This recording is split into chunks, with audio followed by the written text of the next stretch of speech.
everybody who's joining. I can see Isabel, Annie, Romantic, Christina, Sarah, and Tiffany. How are you? Listen, it's great to be back with you all and with this fantastic panel. Today's briefing, as you all know, is on environmental social governance. And we're going to go over a lot of the work that's been done by EuRA and other associations to get us to the point that we're at now. And I have the real pleasure to introduce this brilliant panel to you who have done a huge amount of work and will be continuing to do a huge amount of work going forward. So first of all, we've got 125 people signed up for the session today, which is great. As you all know, the session is being recorded. So if you do need to drop off the call at any point or you miss something, I will edit this tomorrow. I'll attempt to do that before I leave for a trip. And I'll send everybody the link to the recording, the link to some of the white papers and other resources that we're going to discuss during today's session. And of course, you will get the link to the white paper, which is going to be published. So in the meantime, there's a few more people still to come in. Just a few pieces of housekeeping. As I said, it's going to be recorded. If you've got any questions at any point, just hit the webinar chat button at the bottom of your Zoom screen, and you'll see there that the default for Zoom is usually host and panelists. If it isn't, just scroll down to host and panelists. Otherwise, if it's, just scroll down to everyone, because if the default is hosts and panelists, the only people who will see your question is me and the other members of this brilliant panel. But if you scroll down and click on everyone, then that will go to everybody. So if you want to make a comment, please press everyone, because again, that then gets lodged as part of the recording. And we're going to share a few resources with you, a few photographs and some written material. So when I press share screen, you will see the annoying thing that Zoom does, which it will just take up your entire screen and you won't be able to do anything else. So just press escape and it will bring it back down to a normal size window for you. So we are here today to discuss the work that's been going on in bringing our brilliant industry up to a level where environmental and social governance is a priority for us all, which, as we know, it certainly is. So what I'm going to do, first of all, if you don't mind, is I'll ask my brilliant panel to introduce themselves. I'll do it in the order of my Zoom, so it won't make any sense to anybody. But Marco, can I start with you? How are you? Great to see you. I'm very well, thank you. Thank you, Dom, and thank you for having me on the panel. I'm here in London, actually, in a meeting room in our office. Very sunny London today. It's about 30 degrees. And I'm delighted to be here and delighted to talk about ESG, and in particular with a focus on governance in terms of my role and my perspective. Great. Thank you so much, Marco. Great to have you with us. Tad, who are you? Who am I? Oh, I'm not sure. I'm Tad Zalinden. I'm the CEO of EuRA, if you don't know already. And I'm here also to talk about ESG, but as I now refer to it as GSE, because that makes much more sense in dealing with governance first, social responsibility second, and the environment third. They all sort of hang off each other. And that's something we're going to try and really look at as we talk about the topic today. Johan, great to see you. How are you? Great, thank you, Dom. So my name is Johan de Kam. I do multiple things within the industry. One is I do research, do that at the University of Warwick, where part of my work is, and then secondly, work a lot within the industry on a consulting and training basis, often around sustainability, really looking at our practice and think, how can we really look at our practice from a different angle of view? What's the implications of the way that we've developed practices within the industry, and where do we also just need to challenge that and think, where do we need to tweak or change things to particularly from a sustainability point of view get better. Thanks, Johan, and it's great to have you with us. And for those of you who've done the existing sustainability module in the EuRA Academy, you will know Johan from that. And Johan's going to be heading up a series of training, which we're going to talk about a bit later. Maura, it's great to see you. How are you? Thank you. Great to be here. I appreciate being invited. Hi, everybody. I'm Maura Carey. I'm with Dwellworks. I, live in the San Francisco Bay Area. As I think most of you know, Dwellworks is headquartered in the U.S., but has operations for destination services and corporate housing throughout the world. So I am the company's, I'm responsible at Dwellworks for content and research, but also as our ESG lead. And again, as has already been indicated, we feel strongly that the whole conversation does focus around governance. Get your sort of house in order, and then you'll be able to activate some of the key plans that we all care about so deeply, both for the environment and for sort of social responsibility. So happy to be here and share that voice and the sort of plans we've put in place. Thank you so much, Maura. That's brilliant. And it is really interesting how already the governance piece is the place to start. Martina, thank you so much for being with us. Great to see you. How are you? Fine, thank you. So, thank you so much for inviting me to the panel today. So I'm Martina Meinhold, founder and managing director of Management Mobility Consulting, destination services provider in France and Luxembourg. Thank you, Martina. It's great to have you with us. If you haven't already read Martina's EuRA Academy Fellowship submission case study, then it's definitely a place to start your journey. Martina, you did a great job on that, really going through the nuts and bolts of how to, as a DSP, begin your journey. So I'll be putting the link to that in the chat box, and obviously with the recording that will go out tomorrow. Thank you so much, all of you, for being here. Let's start with TAD. So TAD, a coalition for greener mobility was formed. Can you tell me how that, when and how that came about? And well, it's actually pretty recent, really. I suppose the WRC, the CERC, and EuRA and FIDI had been sort of loosely talking about sustainability. In fact, FIDI at their conference in Cannes had a session to talk about sustainability involving a number of different people from various different associations, and also including IAM as well. We decided that something had to be done, and in Seville, at the EuRA conference in Seville, I was asked, would I mind going off to lunch with three of them, which I said, no, not at all. So we went off and had lunch on the Friday and had a little discussion and said, look, we need to do something as quickly as possible as a group of associations, and we need to involve the Corporate Housing Providers Association and obviously IAM as well. So the 6 associations effectively started having weekly meetings to see where we were going to go with this. And immediately on the table, there was the need for some research to be done. And we selected Deloitte to do this research. And that came in sort of several stages. The first stage was they sent a questionnaire out to every single member of every single association, and we unapologetically managed to send some people 4 or 5 copies of the same email because we were sending them from all the different associations. It's a testament to the fact that many people belong to more than one of the 6 associations. So that was the starting blocks. The next bit was to interview a few people over the telephone. I was charged with finding a number of DSPs, and I managed to find DSPs across the world, because obviously this is a global thing. This is not about one country. This is the Global Mobility Coalition.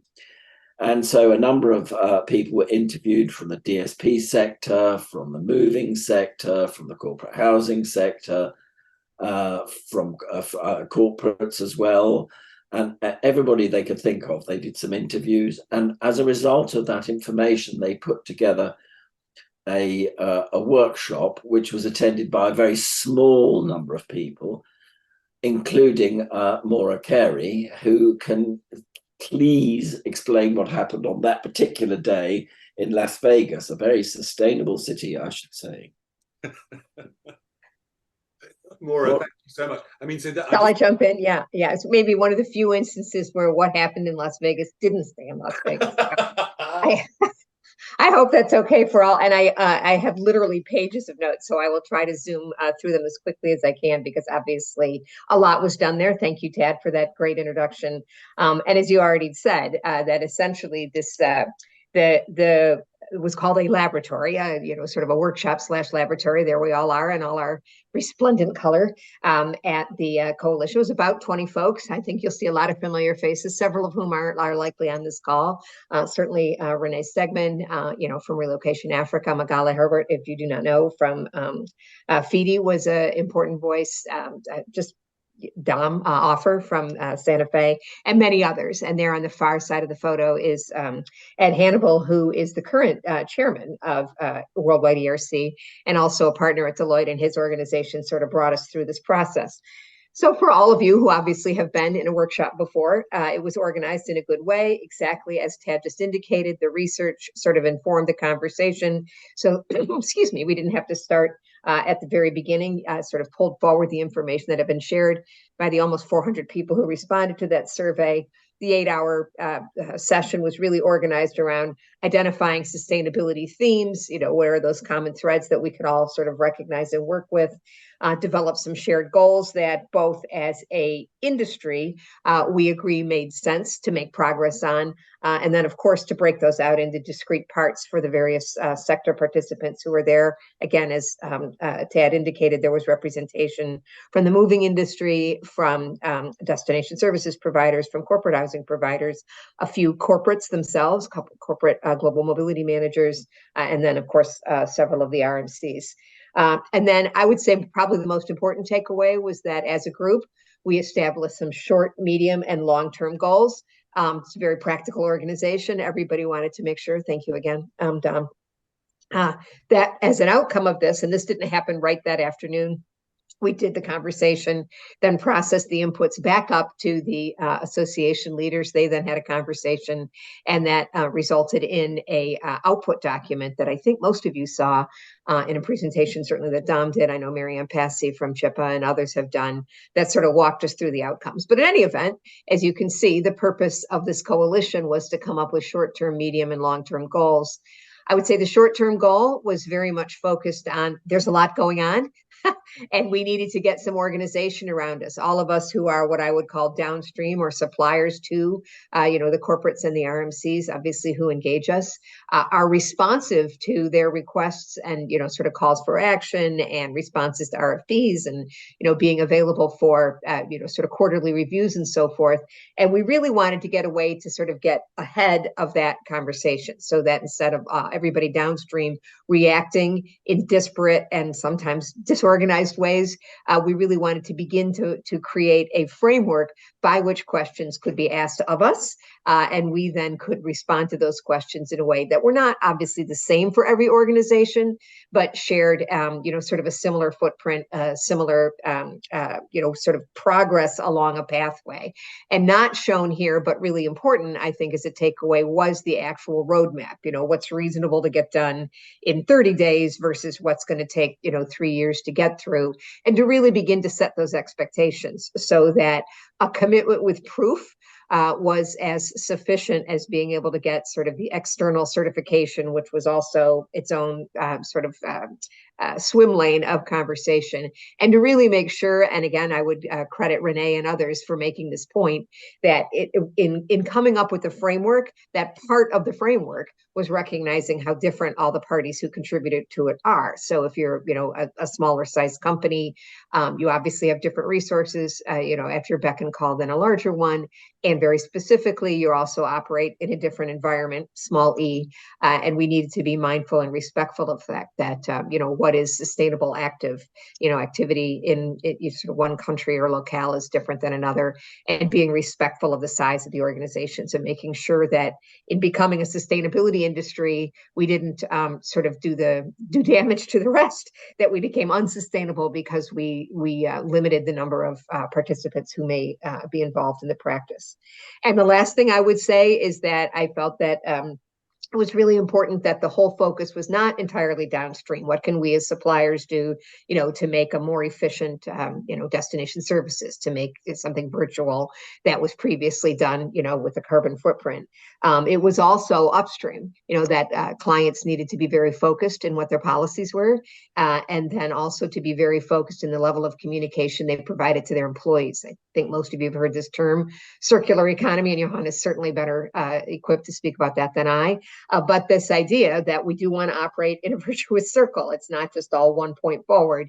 It's that the policy and practice is reinforced. We fulfill that expectation both because we're responsible companies and in the service of these clients that we work with, and that those learnings continue to inform sustainable practice going forward. So it was a great session, very happy to be there. And obviously one of the outcomes was being able to give people actionable items, which I know is today's conversation, which has resulted in the white paper specifically for DSPs, but several other sort of parallel conversations have happened in the related businesses. And it's frankly exciting, and there's been a lot of progress made in the 11 months that have ensued. Maura, thank you so much. What's happened in the space of time between June and then last October and now is extraordinary, given that, you know, as an association manager, associations work in board cycles. So to get all of this together is phenomenal. A couple of points I'd love to pick up on. First of all, you mentioned the diversity of providers within the coalition, the diversity of providers in terms of like culture. I'm really interested in that from the point of view that when we did our Global Quality Seal review last year, one of the things that was incorporated was a environmental sustainability goal. And one of the conversations, Maura, that we were having in that meeting was how different is that likely to be if you're sitting in Sweden or if you're sitting in Cape Town? You know, where countries and governance sits, and we'll come back to governance and Marco in a minute, but where countries sit in terms of policy, you made it a deliberate part of that work that would be taken into account, right? Yeah, it absolutely has to be, right? And again, I mean, given who's on this panel, I certainly don't want to be perceived as subject matter expert in anything that's going on in countries other than, than the US. And then to some extent, you know, our knowledge in the countries where we operate. But you're absolutely right. Good news, I think most everybody on this call knows, is that the sort of governing guidance for all of us is kind of supranatural, if you may, national, not natural, using, the UN SDG guidelines, right? So if you are committed to this space, then the first sort of chapter you read is what are the United Nations Sustainable Development Goals, 17 of them. If you become, conversant with those, you then begin to sort of have your sort of day one roadmap. And most of those obviously cross a lot of borders, right? I mean, there isn't a responsible, country in the world that doesn't want to be, prudent about its water resources, do what it can, obviously, to make the literal, ground sustainable so that people can be fed, obviously, to make sure that you're providing, safety and duty of care, for your citizens and so forth. So it's a pretty broad remit, but it gives you a start, right? I mean, if you realize that in subscribing to those sustainable development goals, you then also can sort of start, to factor in what's reasonable inside your own country and what are the rules, and frankly, what are the imperatives. Some countries are, more actively engaged in making sure that we meet, the climate change goals than others. But it was a surprising amount of information that's available, even for, if you will, all of us who are amateurs in this, to go and to begin to pull this. And, obviously EuRA has done a phenomenal job in providing, education for all of us to access. But yeah, I would say that's correct. We started out with these, sort of global goals, then, kind of awareness of what's possible and doable, inside your own, sort of governance and government actions. And then within that, to be able to find threads that you could start at right away. I would come back over and over and over again to the fact that first get knowledgeable and then be comfortable with incremental progress. We want to move fast. Obviously, the world's on fire, but at the same time, you want to be able to make sure that in any step you take, you've done your homework so that it's reasonable and actionable in the in the space that you live in every day. Maura, that's great. That it puts a lot of stuff into context for me, and as a person starting in this journey on an organizational level. Again, Johan, I'd love to come back to you in a minute about the definitions of circular economy, because that's a very big thing, and you mentioned that more, and I'm fascinated by it. But first of all, just following on from what you were just saying, Martina, you started this journey almost independently. And I'd love to know, I mean, I've read your brilliant case study, but if you could just bring it out to the group here today, what was the seed that sort of grew into your journey to making sure that you as an organization were doing everything that you could? So yes, to give you some background information, we are a small destination services provider, and we observed, or one very important, let's say, input came from, to be very honest, came from my daughter, who is sustainability CSR consultant in Paris, very young professional. And she, when she was very young, when she was a child, she told me, "Oh, Mom, I will never work in your company." I said, "Why?" "Well, because all your clients are so big polluters." And I honestly, I didn't see it like that. And then she said, "But the good thing is that you have real leverage with your clients." I always thought, well, we are a small company and we have just some paper and not such a big office, so there is not so much to do. But in fact, there's really a lot of things. There are a lot of things because our clients moving from, let's say, the other part of the world to Europe, a family relocating produces 75 double-decker buses full of CO2 if they come, and as they when we start looking for houses, apartments, settling in, they start a new life, and we are their consultants, so we have a real good chance and a responsibility also to help them to make the right choices, and there's a lot of potential. So this was the first step, and then I talked to my team, and a small team. In the beginning, everybody had a lot of ideas. We started with a small, which we called green team, and a lot of ideas going in different direction. Yes, we can do this and that, and paper and waste, and we can with our clients. And so I said, well, we are such a small company and everybody is going to a different direction. We need a structured approach. And so I started to study some literature and to look what is there already, what does already exist, and is there anything for small companies. And so I had the impression that there is already a lot of literature, but mainly adapted to very small and very large organizations. So you need a lot of equipment and you need a lot of staff, and this takes a lot of time. And so I tried to develop a simpler approach with a few steps to structure this approach. And that is what I tried to describe in the EuRA fellowship case study. It was, I mean, I've just put the link into the chat, because if you haven't read it and you are embarking on your sustainability journey as a DSP, it's a roadmap. I mean, it's a really comprehensive roadmap. I was so impressed by how the buy-in from your entire team was almost complete, right? I mean, everyone was behind this. Why do you think? Really Why do you think I wrote Martina into helping with this white paper? I'm going to come on to that in a minute. Yeah, but it's, I mean, and the passion that led to it as well. I think, you know, it was a passion project from your team, wasn't it? Yeah, really, they were very much engaged. There were also challenges, of course, because this is not our first. Of course, all of us, nobody of us it's not our core business, and of course, clients come first, as you know.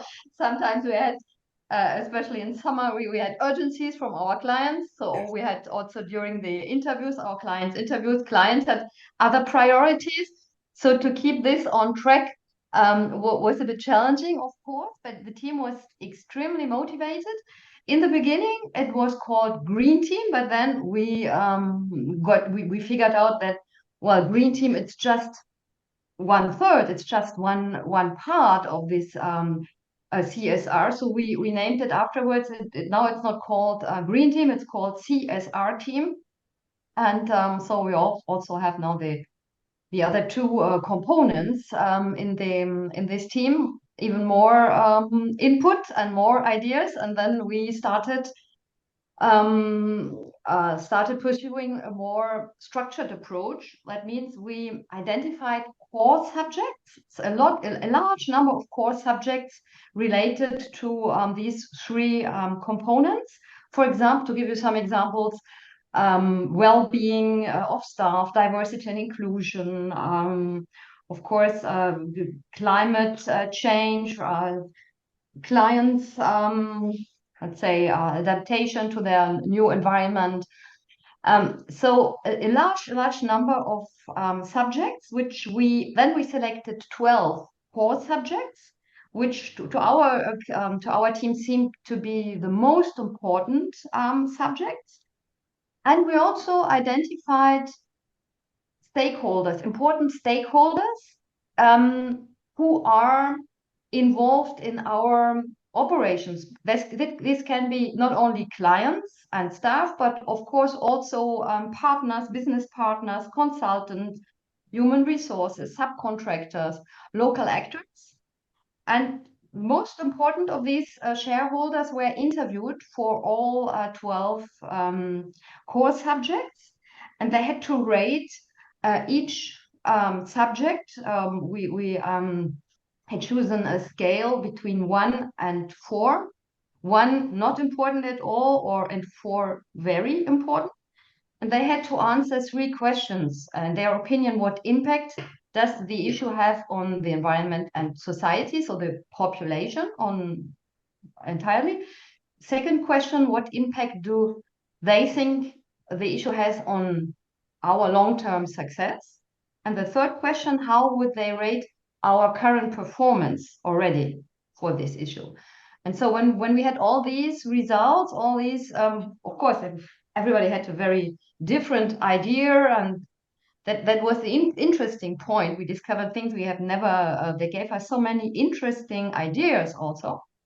So then we established a kind of materiality matrix, where we saw then which were the areas which they rated very important, and especially very important if we as MMC were not yet very good in these areas, and it was very important, and it had a very big impact in their eyes. So these were the areas where we started our actions.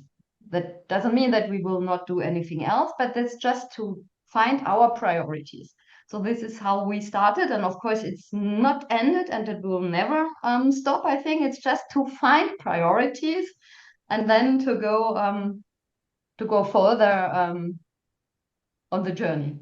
Fascinating. I think so many things about that I find really interesting. It's talking about ESG, we're talking about CSR, the fact that that all came together within your team, the fact that you involved all of the stakeholders, including your suppliers, is superb. And I'm going to come back quickly to Tad, what you said at the beginning, was you believe that it should be governance, social, environmental, because obviously there is something measurable about what we can do in terms of environmental. In terms of governance, Marco, I know this was something that you were quite instrumental in discussing with the group. Do you want to, first of all, when we talk about governance in ESG, what are we really talking about? I think that's a very interesting question, Dom, and I think the answer really is it depends. It's one of the key questions that we asked ourselves when we looked at ESG generally, is how can we make it relevant for us? I'm a director of a small, like Martina, of a small destination services company in London, and Maura alluded to the 17 goals that the UN has. That there is no sense in which we can pretend to try and address all of those as a small organization. So the key question for us from a governance perspective has always been, how can we make ESG, which essentially at its core is focuses on a company's performance through a very broad range of areas, like human rights, like employment rights, like environmental practices, risk management, and so on. And how can we make it relevant for us as a small destination service provider in the context of our market? I think that's an important question that we had to ask ourselves. And the second one, Martina alluded to it when she spoke about stakeholders. Why do we want to do this? Why? Of course, ESG is important. We all understand it's important, but why, as an organization, do we as a destination services company in London? Why do we want to do this? Who is it important to? Let's define our stakeholders and understand what their priorities are, and let's try and make it relevant for them.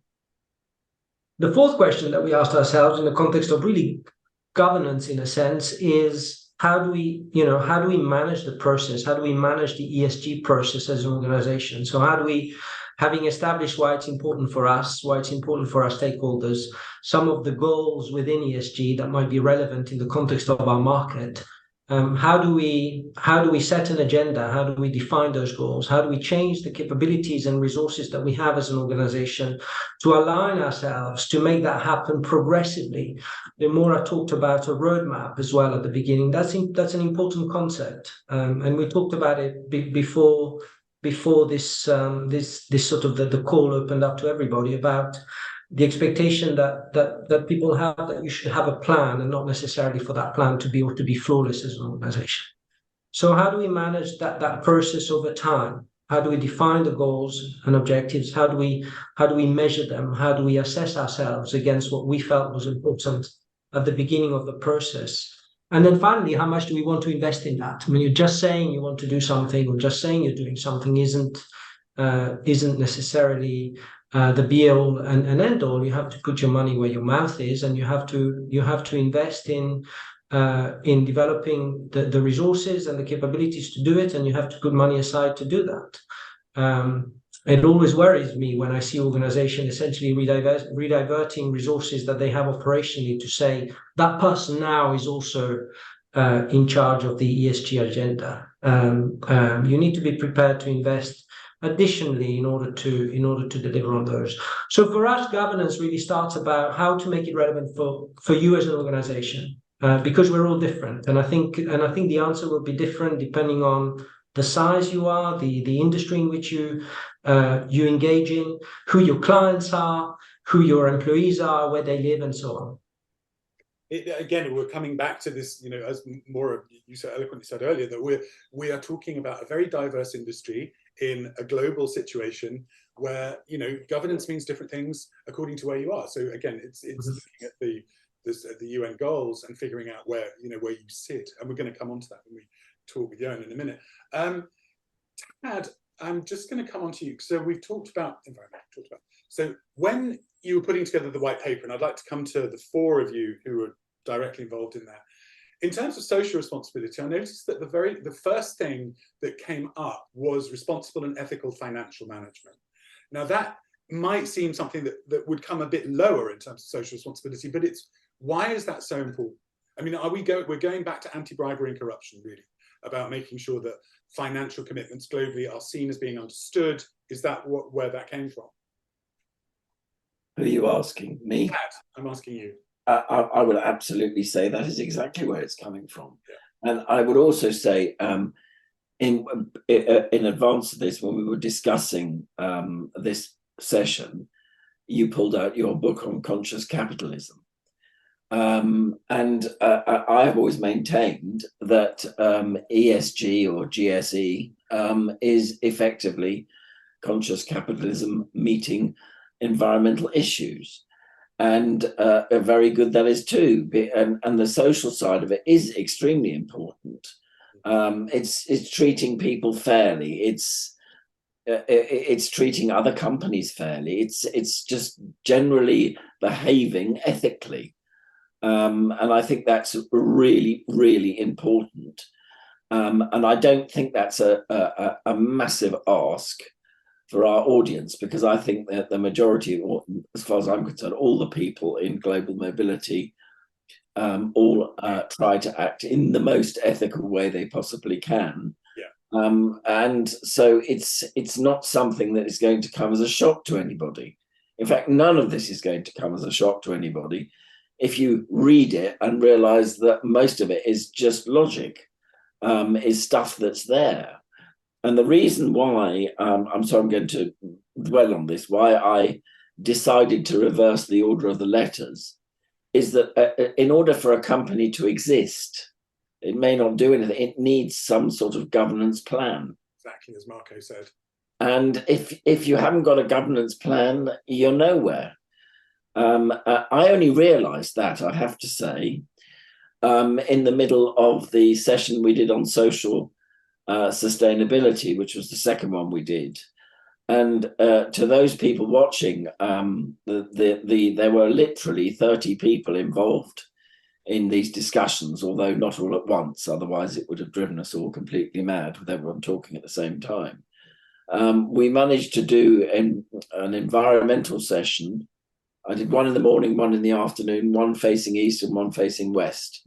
And the same with social sustainability.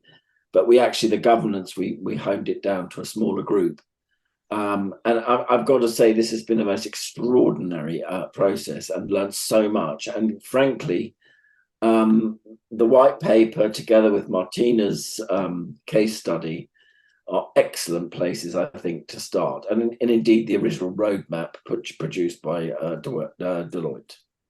So if I can ask then, and Tad, I'll stay with you for a moment. So the white paper, which I'm just going to put up on the screen,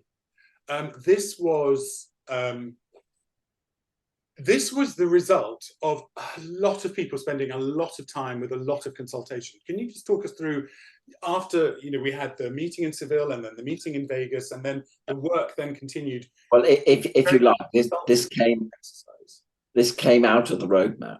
Yeah. The decision that there should be several white papers. There should be one for DSPs. There should be one for movers. There should be one for corporate housing. There should be one for corporates themselves and anybody else who's affected by or in the global mobility sector. So obviously EuRA was charged with looking at DSPs. And just as I had in the past, I just went around the world and asked people to participate because I need to know what happens. Well, we need to hear what happens in Brazil, and we need to know what happens in Australia or doesn't happen in Australia. And I think the first session, the environmental session, was brilliant because people were talking about what they were doing, how they dealt with public transport, how they used public transport where they could, or how they couldn't use public transport because they were in the middle of nowhere. And it was very interesting to hear what people said. And, many of the things that came out were, I'm sure if everyone sat down and thought about it, they'd come up with them, but they hadn't. And it presumably helps people. And as Martina said, this is not something that's going to happen today or tomorrow even. It's going to happen over a period of time. And as a small organization, people should start off looking at one area and deal with that. Once they've done that, they can move on to something else. But the fact is everybody needs to think about it. And of course, RFPs are coming in and asking people questions on this, that, and the other, and they need to know the answer. They need to know how to answer, and they need to know where to go, perhaps, to get that information. And this is what this is all about. It's about sharing. It's about sharing. That white paper has my picture on the front and says it's by me. It's not by me at all. It's by this group of people here in the acknowledgement section. All those people working together, and with particular thanks to Maura, Martina, and Marco for helping me edit the thing in a very logical order, which made life much, much simpler than I thought it was going to be. But effectively, this is what this is. It's something for everybody. So thank you, Tad. That's great. Obviously, we'll be sending that document with the recording of this tomorrow. And it will be made public to the EuRA membership in the week and then to the wider world later. But Martina and Maura and Marco, so involved in the editing of this. Marco, let me come to you first. First of all, was EuRA on the right track? Did we make sense of everything that had been said? Gosh, that's a very broad question. Yeah, I mean, yes, sure. Yeah, no, I think so. I think what's important to acknowledge, which I think we did as part of the working group, was that this was really a document to generate ideas and thought processes in the context of DSP as organizations generally. None of us are expert in ESG, but all of us, in a sense, understand the market in which we operate very, very well. And so for me, the purpose of the document was always going to be, as Tad has just suggested, essentially a Bible to structure what ESG might mean to destination service providers and generate ideas in the context of their own specific marketplace. It's not a document where you might be required to tick every single box. It really is a document to help your thinking and help you along the way to generate your own roadmap in the context of ESG as an effort that we all need to engage in collectively. Brilliant, thank you. And Maura, I'm going to come to you, and Johan, I'm going to come to you in a minute as well. But when I was looking at this, and having been in that follow-up meeting in Vegas and seeing the brilliant roadmap that was put together and now a tangible document, I just wanted to ask you, Maura and Tad, this is a start. So this is going to be an evolving project, right? And how do you see, because we've heard so much and so many people have been so committed to get these projects off the ground, that consultation's not going to stop here, right? No, I would certainly. Oh, sorry, Tad. May I? I'm sorry. Right. Thank you. And say 100%. I think you had just already mentioned, Tad, the idea that in these sort of 6 columns, and I realize in some cases, sort of a coming together, ERC and CERC, FEDE, FAME, and so forth. Excuse me. But within the industries that we're all running in sort of parallel paths and doing similar things. I beg your pardon.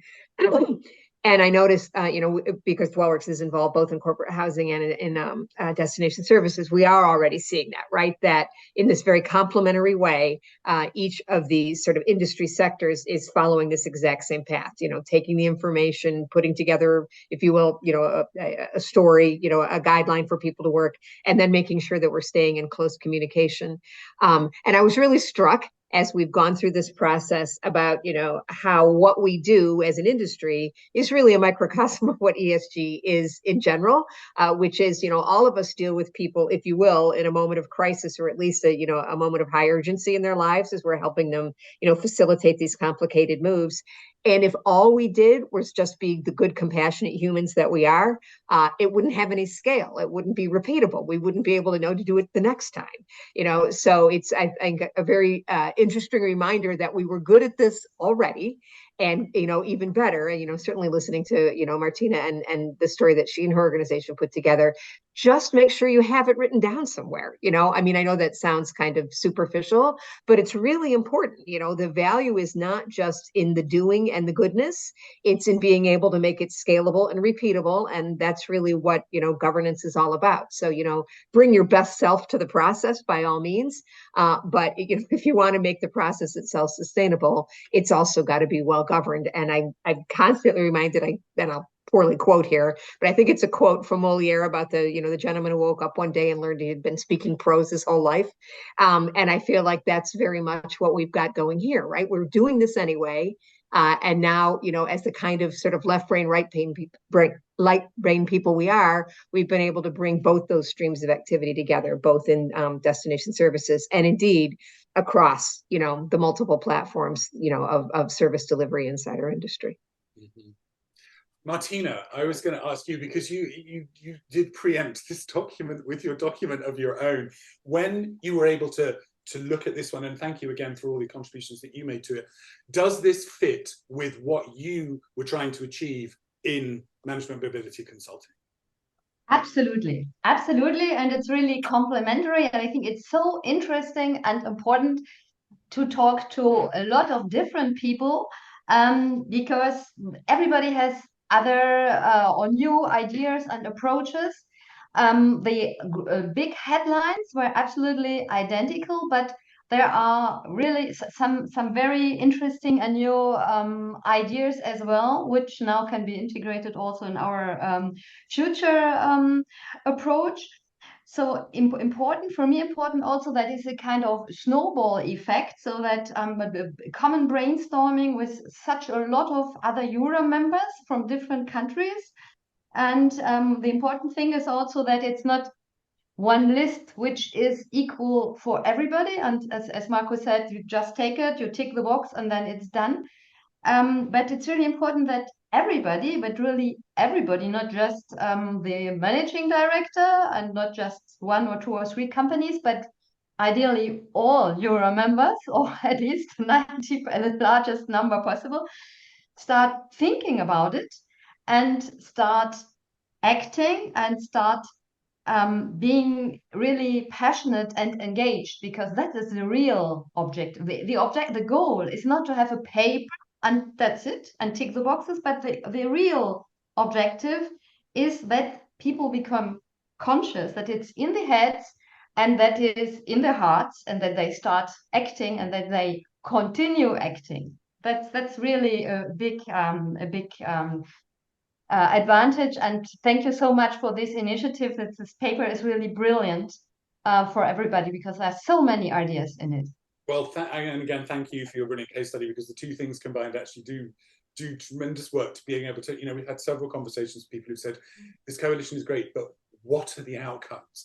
So here is another great outcome. Jan, you are leading a series of trainings for EuRA over the coming months, which we are incredibly grateful for you to do. The idea behind, well, you tell me, what was the idea behind the program?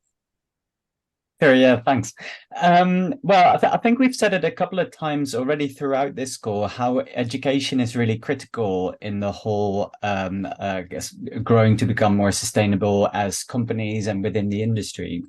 And I really like what Martina just said about what are the things that we think about for our employees as well, like what are the first things that come to mind when we talk about our business practice. What I like about any educational initiatives is that depending on what it is focused on, that also it shapes what are the things that we find important, what are the things that we think about in terms of our business practice, what we want to improve upon. So we could have done training sessions on all sorts of topics, but the very reason of putting it towards sustainability says something about what is important within the industry, what are particular topics that we want to pay attention to in terms of developing forward.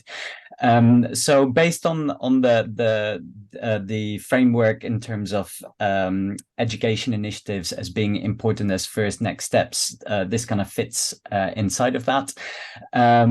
So what we are going to do is going to be a training series, going to be 5 sessions overall over the next couple of months, starting from next week, and really going through a whole range of different areas of sustainability. So as it says there, it talks about issues of strategy and value creation, and how do we think about sustainability in that context of more that upper level strategic vision for our companies, but also building sustainable communities. And I really liked, again, one of the points that Martina made earlier, or actually it was her daughter who made it, in terms of you as DSPs having real leverage, both of course, there's aspects of our own practice that we can do well, but also what is our role towards the people that we move, and what is actually our influence there. And when we think about building sustainable communities, the cities and the places that they go to,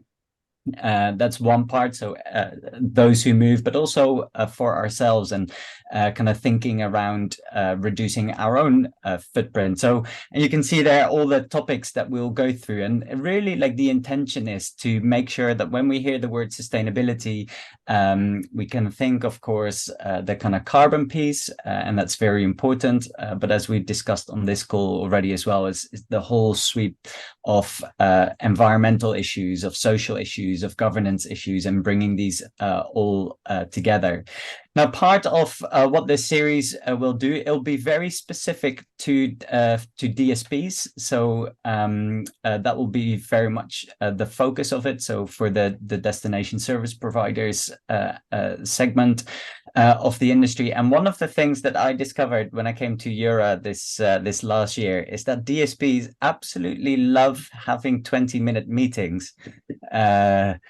And so what I thought what we do is, sure, we will have input within these sessions, but the real value of it as well will be the getting together, brainstorming, sharing practice, and look at specific topics, specific areas of practice, and think, what do we do already, but what can we do even further? So that will just be great in terms of hearing from other practitioners. What have they already done? What are the challenges that they come up against? What can you do to overcome them? What are you doing? So that will be a big part of the value of these sessions. So the sessions, they will run on so every 6 weeks. Dom just highlighted the date of them as well. They will be 2 hours long, but don't worry. Like I said, some of it will be input, so gaining understanding, further understanding on the different topics, but also a lot of discussion to see how do we work that through in practice. So I think it'll be a very exciting series. And I'm very much looking forward to it. So that's the overview of what we will be doing. Yeah, I think Johan, you could say it would be carrying on where we left off with our discussions in putting the white paper together. Yeah, right. Yeah. And again, for anybody who is interested, Johan takes part in a comprehensive sustainability module, which is already sitting in the EuRA Academy. This series of trainings will not be in the EuRA Academy until next year. This is a live series of webinars, and thanks to Johan's in-depth knowledge of Zoom, which I do not have, you're going to actually break people into groups, which is awesome, because it means there will actually be that interactivity, which you said was so inspiring when you were in Dublin. And that is definitely the way that, to me, learning works so well. So if you haven't signed up for that, the session taking place next Wednesday will take place at 10 a.m. And CET and 1500 CET. So I'll be on the west coast of Canada. I will not be in the 10 a.m. So I'll see you in the afternoon. So anybody who wants to join that, please do. Oh, hi, Paul. Sorry, Paul Barnes. Looks like Great Education. Paul Barnes is the primary trainer on our sustainability module, which is in the Academy. Great to have you with us. So yes, those happen. You just sign up. Just go onto the link that I've put there, and I'll send the link out tomorrow with the edit of this session as well. I think combined with the white paper, the training that Johan is doing, this is a great way to start your journey. If you haven't started it, this is your roadmap. It will really help to set you on the right path, or set all of us on the right path to what we should be thinking about and what we should be doing. Tad, I will give the last word to you this afternoon. Well, I think my last word has to be a resounding thank you to all the people who helped put this thing together. As I've said, in particular to my friends here, Marco, Maura, and Martina, the 3 M's. Oh, yes. Thank you. And all the other people from around the world. It's been a very interesting exercise, and everybody input something at some point or another during one of the sessions. So everyone was listened to, and everyone had an opportunity to say something. And for me, it's been a really, really, really fantastic exercise. And the final person I need to thank is actually Dom, who took what was written, what was edited, and polished it into the final document. So everybody around here has had something to do. And of course, a shout out for Bryony, who took all the notes during the sessions that the actual white paper was based on. So thanks, everybody. And thank you very much, Tad. So if anybody has any questions quickly before, we are going to draw to a close fairly shortly, but if you have a question, please pop it into the chat box. Martina, there is a question for you from Paul. Congratulations on your approach to your sustainability strategy and program. When you carried out your materiality assessment, did you follow a global standard such as GRI? Johan, can you describe what is GRI? I'm sorry, I do not know. Yeah, sure. It's the Global Reporting Initiative. So it's, yeah. Or did you just follow a process that made sense to you, Martina? Well, I compared different approaches, and we set up an approach for our company, which made sense because it was simple enough to be carried out by our own staff without external support, and to be however, good enough to get some information about priorities from our clients. So it's a specific tailor-made approach, of course, a bit with my daughter's help. but it's really tailor-made and described in the study, which is published on the EuRA website. But it's also especially also tailor-made to the relocation industry, because they are the core subjects are really, let's say, adapted to our industry. So it's not any let's say public standard, but it's tailor-made.